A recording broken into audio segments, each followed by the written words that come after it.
We on? Yeah, thank you. Thank you very much. We're going to participate in communion. You're welcome. Brothers, if you would, whoever's passing out the elements, begin to do so. We always look forward to this opportunity because it's a time where we do a little self-inventory. We look at those things where we're struggling with issues. Go right ahead, guys. And we remember, first and foremost, many things are said about God. And just like the song said, there are many people searching for answers. But there's only one thing you really need to know this morning, that God is love. God is love. And that epitomizes His character, His concern, His care for us. And that wherever you are, believer, non-believer, God so loved you that He what? He gave His only begotten Son, that whosoever believes in Him will not perish, but have everlasting life.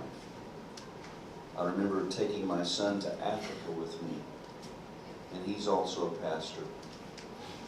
And speaking to a rather large gathering of people in Rwanda, I said, I do love you.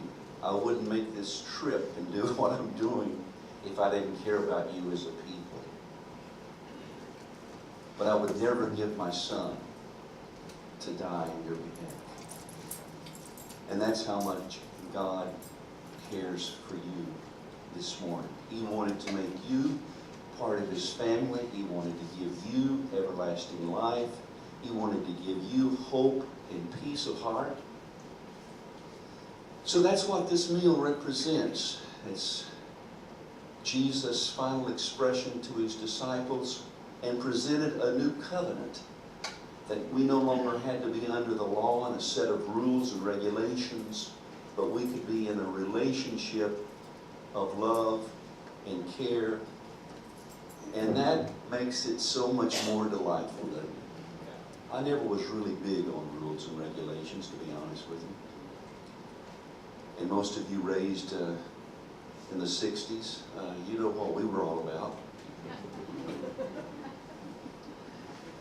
But likewise, we were into relationships. There were two things happening during this period, the rebellion of the 60s. People always think of the rebellion, riots, etc. But there also was a movement of love. That was human love, but nevertheless, we had the basic right idea. But just like all things human, it disintegrated. Thank you.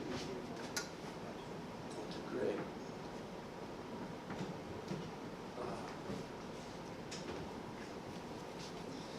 So let's just take a moment now that we have the elements, and just ask the Lord if there's anything that you need to make right, because this is the opportunity of cleansing, of forgiveness, and the Lord, I always see Him wiping the slate clean.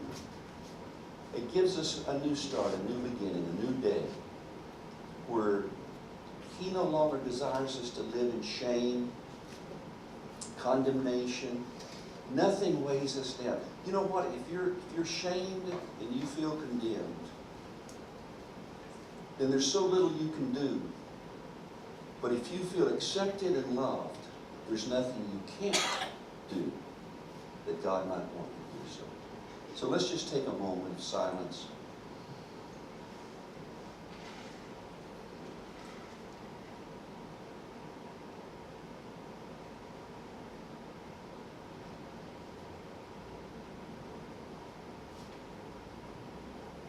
Thank you for speaking, and thank you for hearing us. On the night Jesus was betrayed, He held up the bread and he broke it, and He said, "This is my body broken for you." He was broken that we might be made whole. We partake now the body of Christ.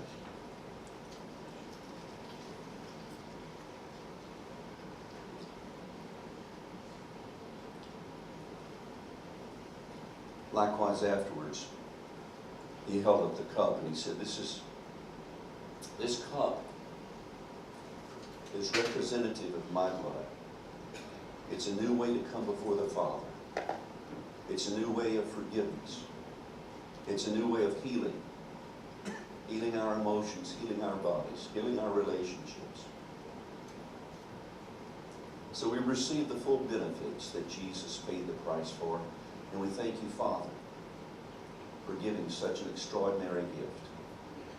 We partake now the blood of Christ.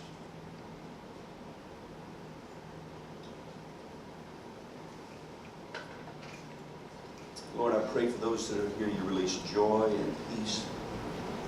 You alleviate shame and condemnation. And let your Holy Spirit rest upon us and fill our hearts this morning. In Christ's name we pray. Amen. Okay, I think we have a film about some of the